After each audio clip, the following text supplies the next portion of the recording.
evolution sucks. I was trying to get you to. I was going to try and get you to spit that out. I was close. Don't. I was close. You want the blood of Christ? How dare you try and get me to? Yeah. Well, that's a whole other thing. Okay, so evolution. What do you want to start with? I think it makes okay. How do I say this? Well, I mean, I don't know what your specific issue with it is, so I mean, I don't want to sit up here and lecture on the virtues of evolution, because that could go in literally any direction. But I guess I'm interested in, I don't know, you could just pick whatever gripe you have. Okay. Fundamentally, the idea that natural selection happens, I clearly agree with. I agree with adaptation and natural selection. But the problem to me, and I'm surprised that you and your ilk just dismiss the idea that selecting something is selecting an existing option. It's not natural creation, it's natural selection. Selecting something that exists. And to me, random mutations creating the necessary improvement in functionality with which whatever organism could select it, there's no chance in hell that that's what's happening. So you think that all of the possible variations among a species already exist in its genome, and so natural selection has no creative power? I think that increased functionality is random increased functionality is antithetical to entropy, which governs this reality. Things get more disorganized over time. Things get worse over time. They don't become more complicated, and they don't accidentally gain functionality. Yeah, but that's in a closed system, and Earth and life are open systems. Okay, but the sun doesn't. Are you talking about? You're obviously talking about the sun. Yeah. Other than in the case of DNA. Go ahead. I'm not talking about the sun. The sun is the source of like a constant supply of energy, but I'm not talking about the sun. Well, that's the offsetting equilibrium, entropy equilibrium, whatever machine that you're invoking, right? Is the sun? Yeah, it continuously supplies Earth with energy. That's why Earth is not a closed system.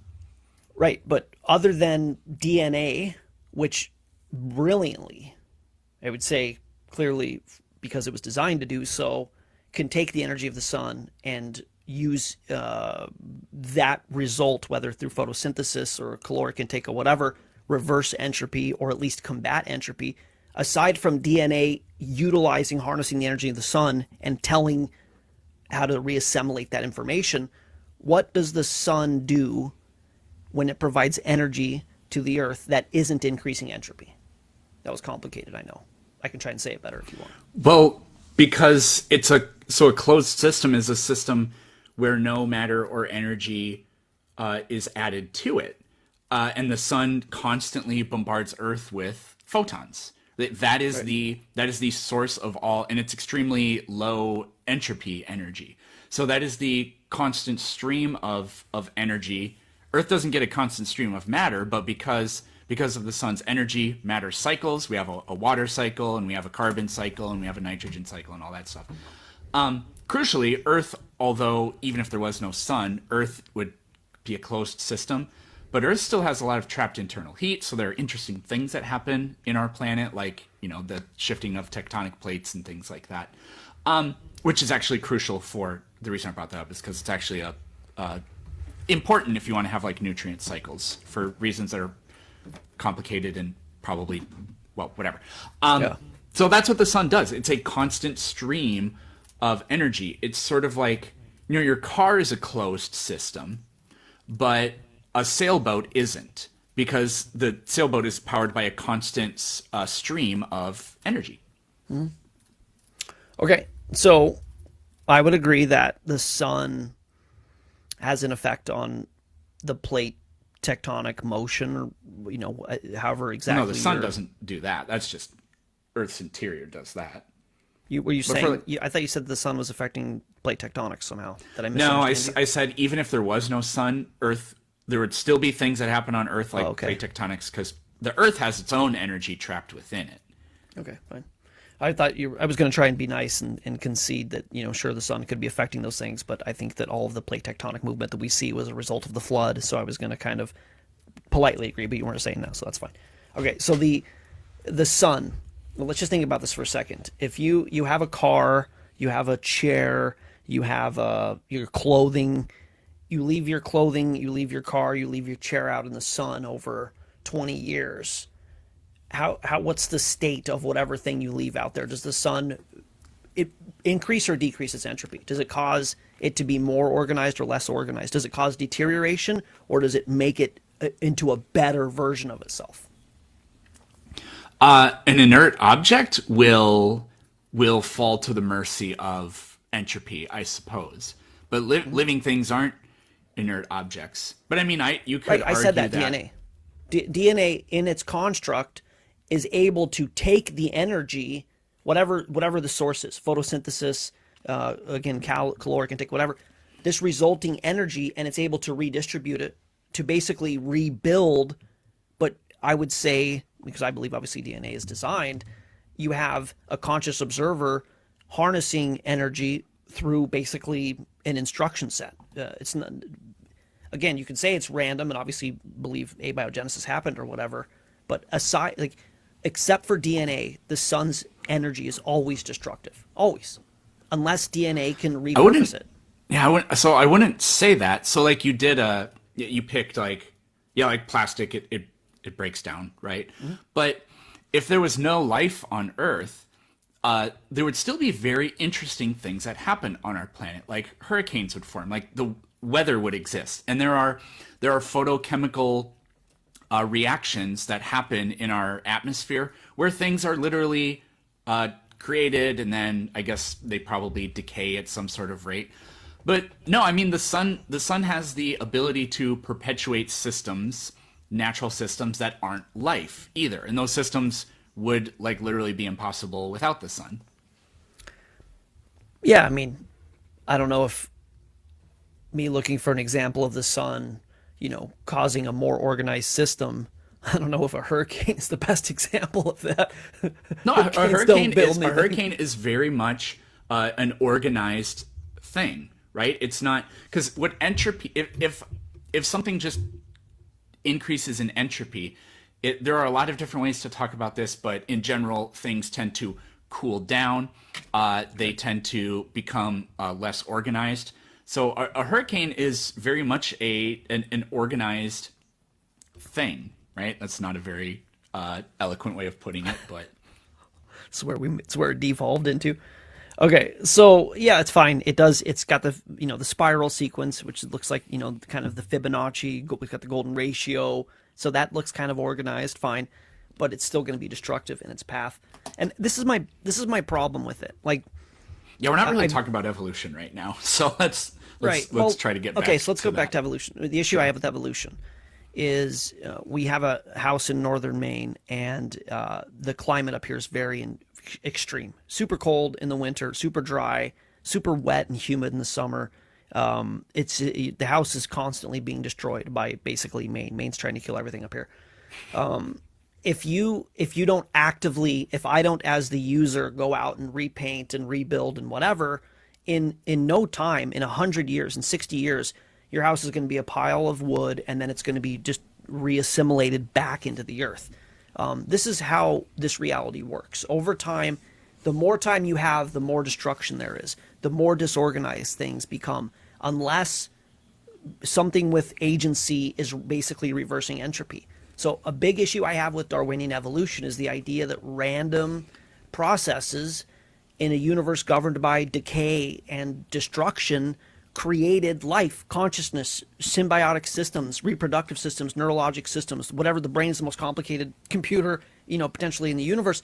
Like the idea that random mutations reverse this, not just in a sustainable way, but went from nothing to us having a discussion on TikTok, around the world with however many people tuning in with, very good use of our language and very high technological advancement. Random processes, to me, I would need substantial evidence that the Darwinian evolution does not have to support this claim. It's a wild claim. It's an absolute belief system, and there's not nearly the evidence necessary, at least to go into school and say, we're going to teach everybody we figured this shit out.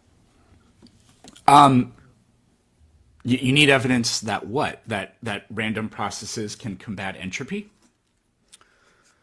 What would I need evidence for? Because that's kind of what you started off saying, but then at the end, I don't know what you were saying anymore. Right. Well, to clear up what I was saying, everything in this reality tends to disorder and decay. Yep. So to say that random mutations, including living things, right? Like we age, right? Yes, we do. But we reproduce, and so I mean, in a way, you can say now we don't age because our DNA deteriorates. Well, actually, let me take that back. That is kind of that is a small part of it, because you get you get telomere shortening, for example. But what was I going to say? But that's not really that's not the reason why something ages. But sort of, life begins anew when an organism reproduces, right? And obviously, like, bacteria don't have telomeres because they have a circular chromosome. So okay, let me see if I can simplify this. I don't know if I will be able to, but the prediction that I think, if you read the Bible, which is obviously, I believe it's the Word of God, the prediction that you would make is that God created a fully mature universe at the get-go in Genesis. He created fully, functioning humans with no mutations. Adam would have been the most perfect genetic specimen that we'd ever seen. And that basically, over time, the universe would be falling apart. Humankind would be falling apart. We see genetic entropy, which I think we'll talk about next in Scripture. Yeah, I'm excited to talk about it. Maybe you can set me straight on it. Adam was 900 years. His son was 860, 830, 820. And in whatever 20 generations, they're down to like 120 years. This, to me, would be aggregation of mutation. Then when the geneticists start looking at the mutation rate and they start calibrating the genetic clock, or what is it called? The molecular clock. 500 years now of data, we only see aggregation of deleterious mutations, or at least mutations. We don't see positive mutations. Yeah, we do. We have so many positive mutations. Okay. I wrote about genetic entropy for my book, so I don't really want to have a discussion on the Bible, because the Bible could be false and evolution could not be real at the same time. I don't think it's not really all that relevant. I'm not defending the Bible. I'm just saying that in my model, we would make the prediction that things were good and they're getting worse, and that's what we see. Sorry, but we don't talk about the Bible. So I seriously disagree with that, because in terms of like life getting worse, whatever that means, I think that we would agree on the way you would measure that, and you measure it on fitness. Now, how do you measure fitness? Fitness is measured by the reproductive rate of the population. If their numbers are going down, then then their fitness is decreasing. If their population numbers are staying the same, then their fitness is basically static, and if their population numbers are going up, their fitness is increasing.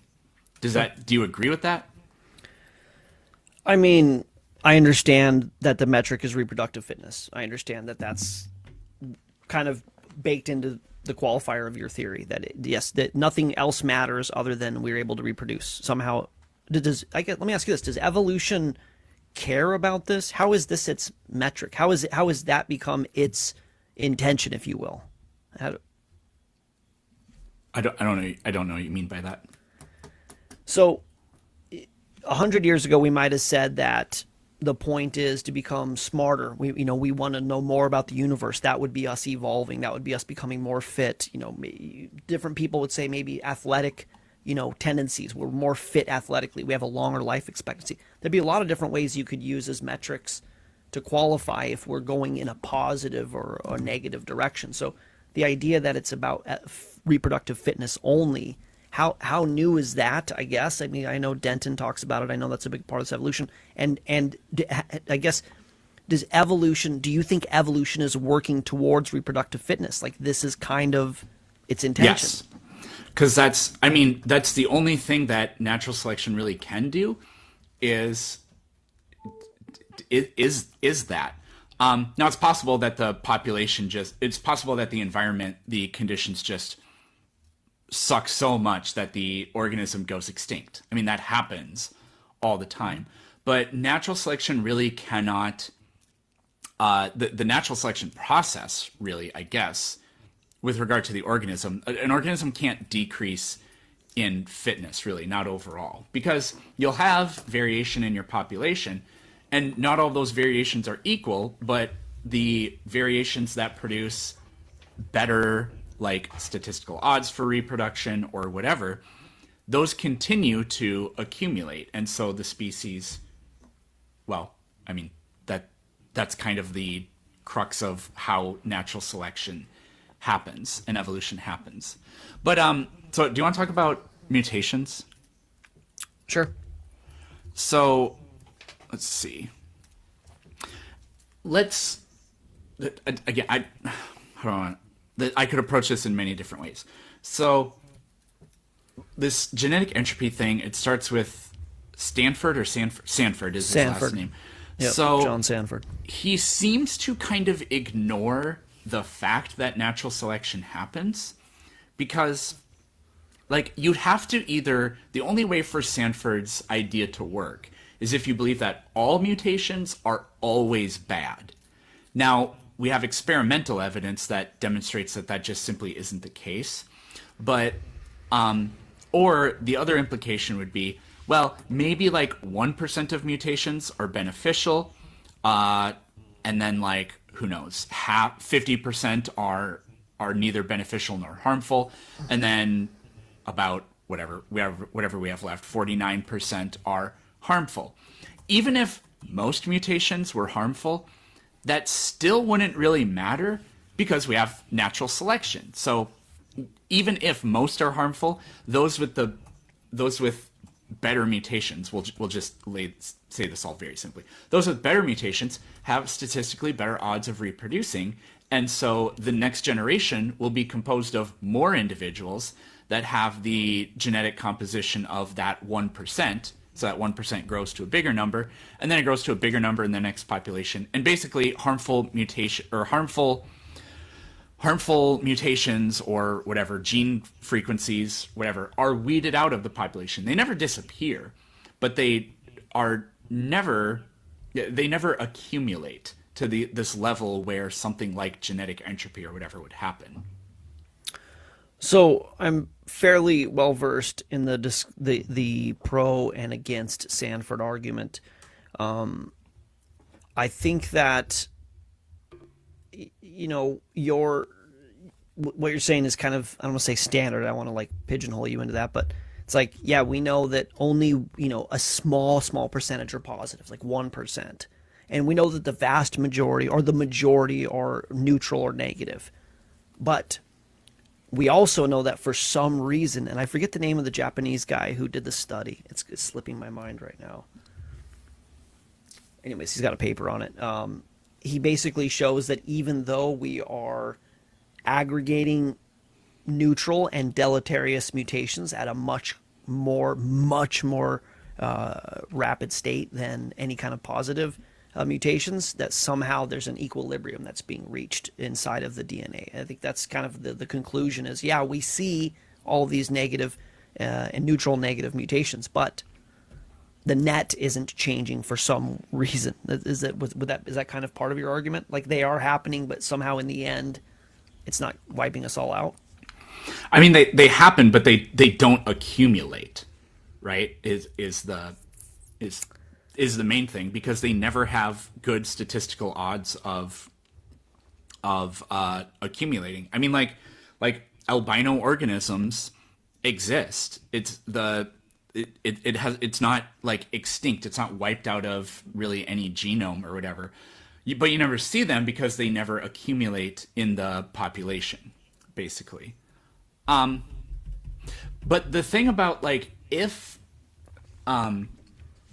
genetic entropy was really happening, then what would happen is every single population on our planet would be declining, and that just isn't the case.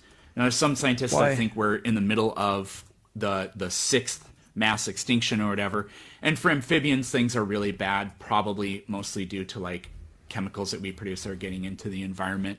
And for certain plants, apparently it's extremely disastrous. I don't know why that is, but no, overall populations are not declining on our planet.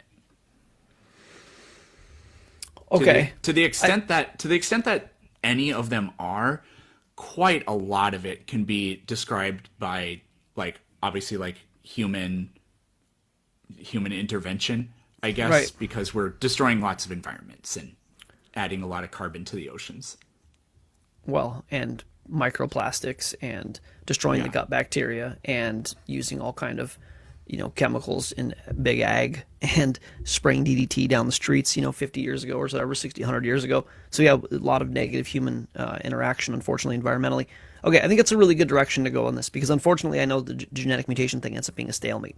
We might go back to it, but people are saying in the chat, we're living longer. How could we be devolving if we're living longer?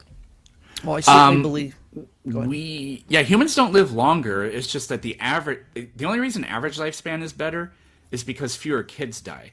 Like even in the United States 100 years ago, child mortality, which is below 5, was like 20%. Calvin Coolidge's son died because he got a blister on his foot playing tennis. That's how like sad our state of medical intervention was 100 years ago. Right? Because it wasn't uncommon to find 60, 70-year-old people hundreds of years ago. Right. I love that you said that. Most people don't know that. Most people think Yeah. that everybody died at 30. They just have like a really skewed version of history, and they think that I'm everybody writing died a new at they were book, 30. and that's going to be one of the things in my new book. Cool. Yeah, I did a video a couple years ago, went viral. Where devolving was basically our ancestors were superheroes and we're devolving. Had like 5 million views and a ton of people saying, we're evolving, we're life expectancy. And I was going to do a follow-up video, and it's exactly what you said. There was so much untimely death. A mother would have 10 kids, and a lot of times she would die because having children was dangerous. One of the two children would die at birth.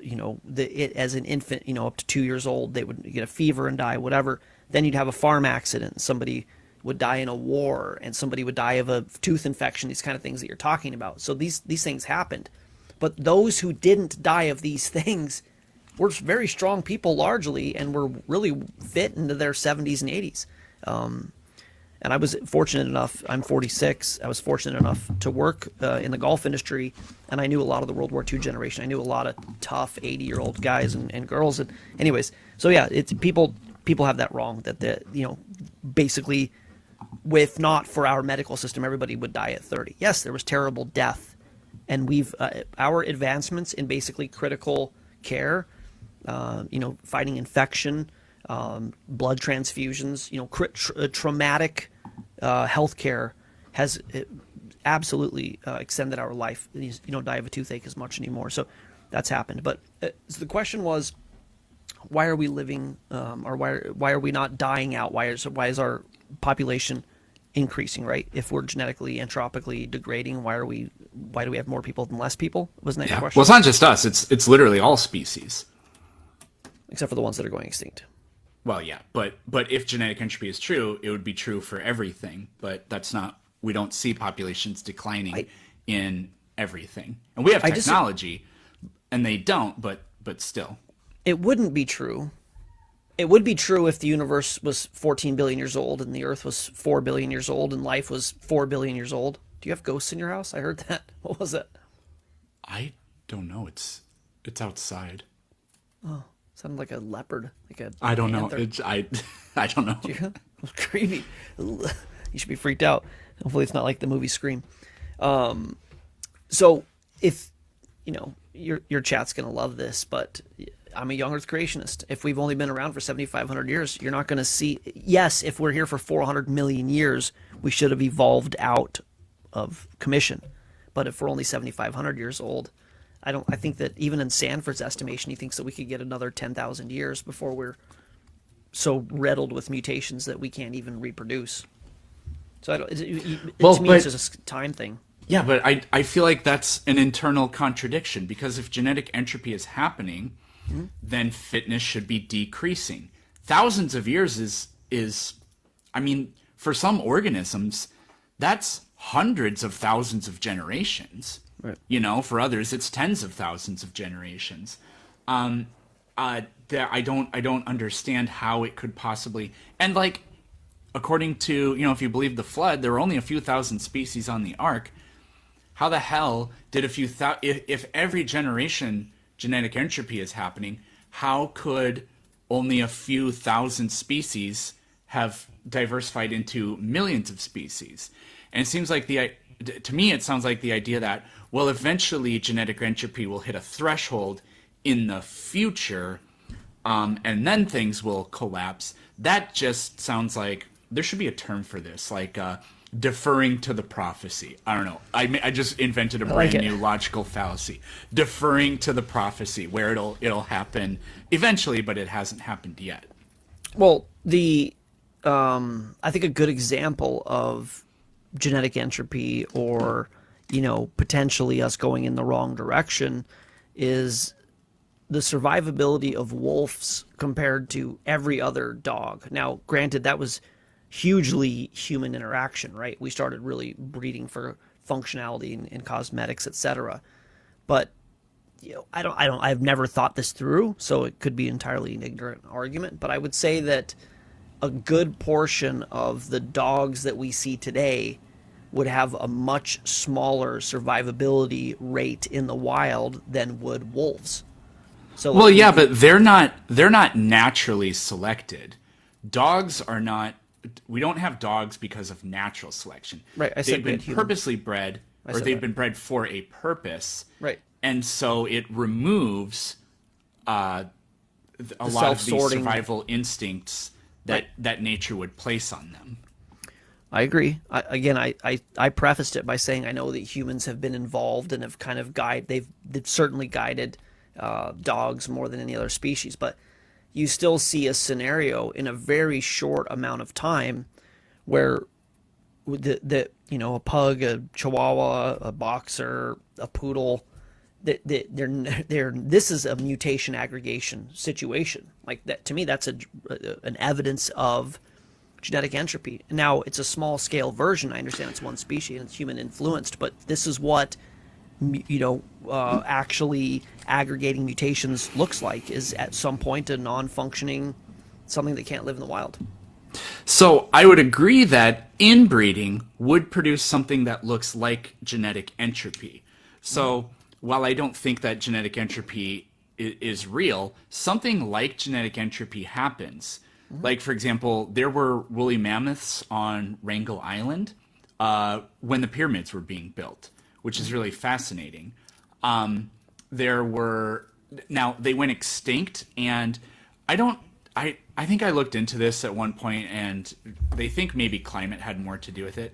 But if you have a population that's trapped on an island, it's kind of hard to accumulate a lot of genetic diversity, especially because African elephants have a gestation period of like 18 months. Mammoths probably had a similar one. It'd be very hard to accumulate enough genetic diversity for a small population to be sustainable. So, in other words, it produces a lot of harmful inbreeding. You can have a small population that actually is not really at a high risk of going extinct as long as they have high genetic variability. Because there are some species that there just naturally are not very many of them because they only live in like one. There's like types of fish that only live underneath of one waterfall in one place in the world, but they're able to do okay. But anyways, sorry, I'm kind of rambling. But your point about like the inbreeding with the dogs, I actually agree with. But again, natural selection cures that. We actually have really good experimental evidence going over this. I wrote about it in my book. There's things called forced inbreeding experiments. I have a scientific paper on it that's called, if you want to look into it, Spontaneous Mutations in Diploid Saccharomyces cerevisiae. I mean, if you get the Saccharomyces cerevisiae, yeah, that's a yeast. If you get the first, it is. It is. Yeah, if you get the first 4 words, well, you know the rest. So what am I telling you for? So here's what they do. They basically, you take yeast, which breed really quickly, and you basically force. Well, you take them at first, and then you get a baseline level of fitness.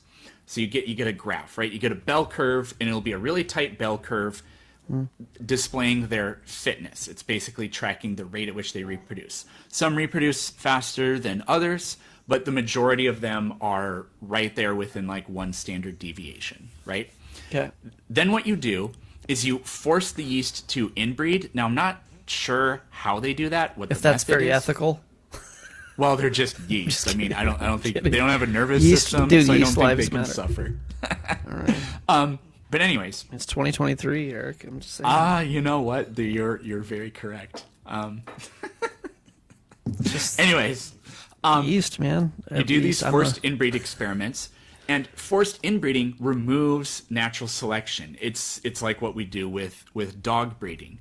Now, after a period of, I'm just going to read from my book, if that's okay. Oh, yeah, I love it. After a period of forced inbreeding, a graph of the population shows significant changes in the overall fitness of the population. Instead of a tight bell curve with no extreme outliers, you end up with a flatter bell curve with extreme outliers. You'll end up with a significant number of organisms with far lower fitness than the average because of the forced inbreeding. Weirdly, you also find some outliers with much higher fitness than the average than you do before forced inbreeding. One more paragraph. Oh, please. Yep. These experiments clearly show that natural selection cures a population of harmful mutations.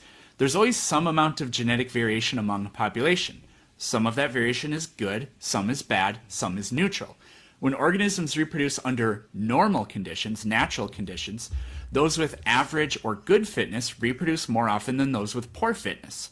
Therefore, despite the presence of harmful mutations that lead to poor fitness, those mutations do not accumulate over time.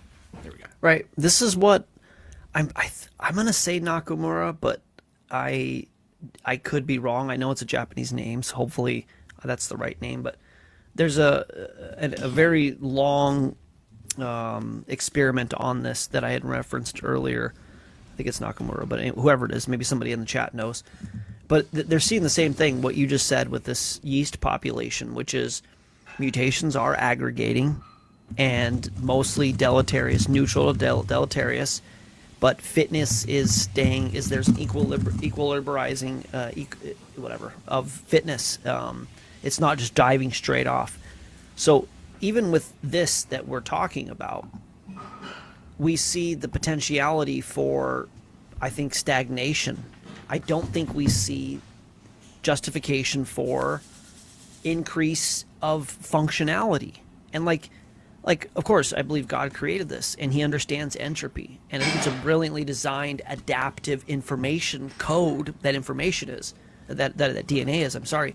And so for it to sustain itself and for it to have like an equilibrium and not just wipe itself out in, 100 or 1,000 generations, I think it's, that shows that the design is adaptive and it's necessary in a very difficult, reality, difficult universe, difficult Earth, difficult challenges. We have starvation and floods and droughts and solar radiation, all these things. So it's very well designed to not just dip off the deep end.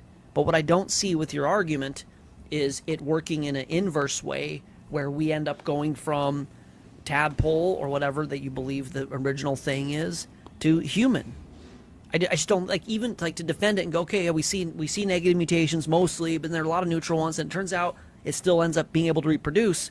Well, that doesn't end up, to me, evolving flight or sight or sure, the brain. Well, I mean, a small scale experiment isn't going to produce results. I mean, funny enough, if we somehow saw an organism in a very short amount of time start giving birth to organisms that can fly, that would count against evolution, right? Because evolution doesn't propose that something like that can happen in that amount of time, right? But we've known, so I think we've circled back to what we began with, which is your contention that you said evolution or natural selection isn't creative, right? Kind of. I said, what's it selecting from? Like that's the issue to me. Yeah. But like, so the way this would work is, and I wrote about this in my book too. I'll do a. Everybody just buy Eric's book. Well, it's not out yet, but yes, you should. Well, when it eventually. comes out. We've known for a long time that genes get duplicated. So, for example, these guys, Brown et al., they're multiple authors. So they grew yeast in a sugar limited environment, and after 450 generations, genes controlling for the transport of sugars were duplicated several times. So this allowed the yeast to be more efficient and increase their fitness. Now, typically, what people retort with is, yeah, but that's just a duplication of information that already exists, right? Transcription, right? But if we know mutations can happen, then a gene that gets duplicated can mutate to the point where one of those copies can begin to take on a slightly different form. And this would happen many different times. And it's how gradually different features would arise. So like, for example, there's a type of fern that has like 12,000 chromosomes. It has like the most preposterously large genome of any organism on the planet. And there's no, like, why would that happen? Well, because genes can get duplicated over time. Like it's a thing that happens. Humans have multiple copies of some genes. Yeah. Okay. So, some people are theistic evolutionists, and if you want to believe that, the science is so convincing that God did this, and there was not even like, even if you don't want to believe in the God of the Bible, you believe a designer set in motion, the way that this thing could play out, fine. But random processes, random unguided material processes creating this, it's going to take a real convincing data set for me to go, okay, this is even a valid theory. Much less what my contention is, which I want it to be, you're not going to like this, but I don't want the children to be taught that it's been proven. I want there to be more transparency. Hey, this is a good theory. The Big Bang was a good theory. Hey, we had a good theory, then it turned out we were wrong. Fine. But it was a theory, and I think I put Darwinian evolution in the same boat. There's too many problems. Abiogenesis, the idea of this is a simple thing, but how do you justify? I guess I would ask you this: how do you justify? But you believe natural selection happens? I do. Yeah. Well, that's what we teach. Kind of. Well, I mean, there are different implications for it. Like that life is ancient and that species change. But, I mean, we would have to, like, even in your worldview, we would teach natural selection. Right. Adaptation's a thing. Yeah, I'm fine with that. But the phylogenetic tree and, 400 million years ago this and 200 million years ago and whatever, all that stuff. Just at least be transparent. We believe this shit. Like, hey, we think it's this way, or we want it to be this way. whatever you'd want to say. But, like, with my channel right now, I know we don't catch up on each other's content, but I just posted a video of the discovery of paleontologist Paul Sereno in Niger, where he found dinosaurs and humans in the same layer of strata. And it's obviously people are loving it because they say it's not the same layer of strata, and he's not saying it's the same layer of strata. He's a evolutionary advocate and very secular academic, but they're within 30 miles of each other, and there's dinosaurs sticking out of the ground, dinosaur fossils sticking out of the ground, and humans actually just a little bit subsurface in the same area. The soft tissues in the dinosaur bones. It's a big deal, dude. I know we've talked about it, and you just want to dismiss it. There shouldn't be soft tissues in dinosaur bones. There shouldn't be dinosaurs peeking out of the surface. There should be soft tissue in all dinosaur bones, but there isn't if they're only a few thousand years old. I'm fairly certain that if you do the treatment that Mary Schweitzer's done, I can't confirm this, but there is soft tissue in all dinosaur bones. I'm pretty sure that's where we're at with it. If you have to dissolve away with the acid. I mean, but Schweitzer didn't even actually find soft tissue. They placed the bones in acid for days, and then when they rehydrated it, it was flexible. That's really different than saying the actual soft tissue was there. I mean, that's I don't know. That's kind of like saying beef jerky has a blood supply to me, except I think it's a little bit more extreme. But No, it's just that's certainly marginalizing what they've actually discovered. I mean, and I understand why. Like, basically, the soft tissue in the dinosaur bones is one of a handful of things that's blowing some huge holes in this theory, and I understand why science isn't touching it. But Jack Horner, I have him in a TED Talk right here. but I can show you. scientists discovered it, and they openly talk about it. They don't openly talk about it. Yeah, they do. Do you guys? Is it in any of your curriculum? I don't think so, but paleontology isn't really in any of the curriculum except for like just the very basics of how does a fossil form, and then what is the principle of fossil succession, I guess, is in there. But like, well, anyways. So this, I just want to catch you up on this really quickly. This is Jack Horner in a TED Talk. It's like 2 minute sound clip. I can show you the video too, but just we can't marginalize what they actually found. We all know that bones are fossilized. Let me turn my camera around. And so if you dump it into acid, there shouldn't be anything left. But there was something left. There were blood vessels left.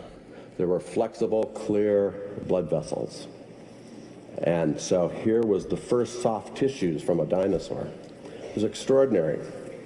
But she also found osteocytes, which are the... This is Jack Horner, and trust me, he's not advocating for the soft tissue.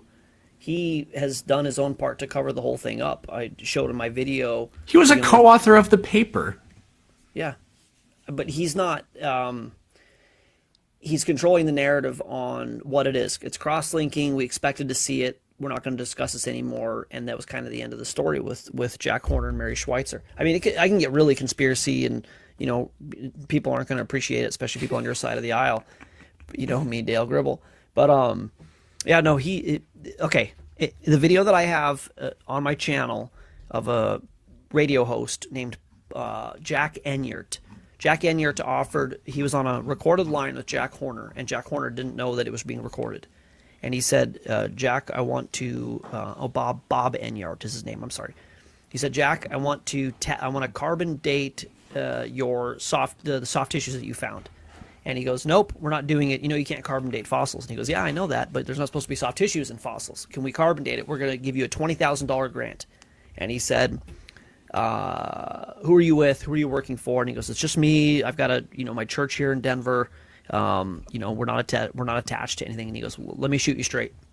We don't want to let you do this because it would cause a circus, and the young Earth creationists would have a heyday with it, basically. And he refused to carbon date the soft tissue in the dinosaur bones. And I understand why. Because if they carbon date these and they turn out being 30,000 years old or 18,000 years old or 8,000 years old or whatever, because of stratigraphy, because of the stratigraphic layers, and that they're all radiometrically dated and we know how old they are, the whole thing comes crumbling down. So yeah, it's like, don't test it. And look, I know the science. Schweitzer discovered it. She hates young Earth creation. She hates when people use this for young Earth creation. She did a cross-linking test where she fused it with iron, and in 2 years there wasn't deterioration, so they threw out the experiment. No one's ever tested it ever since.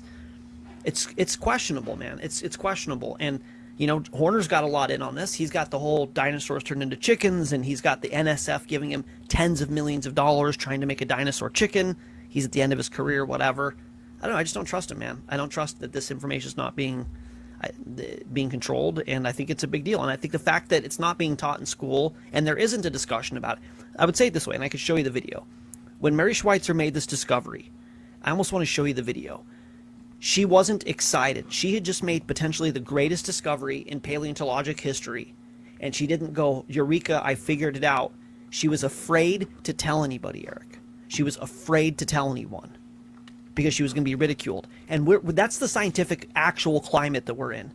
If you come across, like, if there was intellectual honesty in science, they'd go, holy shit, soft tissue and dinosaur bones, maybe they were here more recently.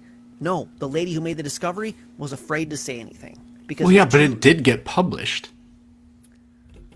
It did get published. Mm-hmm. B-Rex, I want you to hear her say it. Mary Schweitzer. It's just I don't know. I just want to live in that world personally, where you make a discovery like that and everybody hears about it, and it's not, kind of what it is. Which you have to be kind of a conspiracy-minded young Earth creationist for that information to even get out. That's frustrating for me. Let me see if I can find her talking about this. That's bone. That's how you can tell. Yeah, because the bone is fit. Oh my God. Rocks don't do Literally break apart. dinosaurs. Dissolve his dinosaur. Yeah. We found the first was president. Schweitzer. Team sticking out. Possible. No, Is he thigh bones there. after all Said it's a girl and it's birds produce yet Almost there. another link? We put some fragments of the bone Gotta stop in saying that. acid. Here No. it is. It was. And it was elastic, like living tissue. this is the piece. No. She showed us video she took under the microscope. That's really what happened? Yes. That's the dinosaur Yeah, bone? without mineral now. That's what was left. It looked like the soft tissue she would have expected to find if it had been modern bone. This was impossible. This bone was 68 million years old. So you see this and you think, what? You I didn't want to tell anybody. You'd be ridiculed, Yes. right? And so I said to my technician, okay, do it again. I don't believe it. And yet, in sample after sample, they were there. Things Yeah, and that's not like Mary Schweitzer isn't the only case.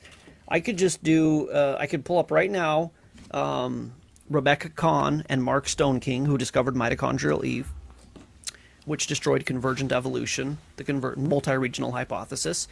They came out and they go, hey, we found out there's one woman that we're all related to, which obviously I know your interpretation of that. And same thing, she was met with the same thing in science. They attacked her, vehemently attacked her. And they said in this article I could pull up, what was the biggest surprise to you? And it was that she was having to defend to what I would say the dinosaurs, the old guard of scientists, why her data isn't a threat and it's not her fault that she made a discovery. It's like, don't you want to live in a world where you find soft tissue in dinosaur bones? It's like, oh, well, great discovery, let's talk about it. No. Don't you want to live in a world where you find out we're all related to one woman way back in the past and the scientist isn't attacked? We don't live in that reality. We live in the reality that's like, defend the narrative at all costs, and anyone who opposes it is going to meet the fury of whatever, the scientific enterprise. And that, to me, that's intellectually dishonest. And the more you are on the side of truth, the more transparency you should invite, and the more you should be able to question it. Science is about failure. Cool. Well, we just found out that the Big Bang has failed, and we just found out the universe isn't locally real, and we found soft tissue in dinosaur bones, and all these other things. Like, maybe it's time to just question what we were taught and stop being dogmatic about it.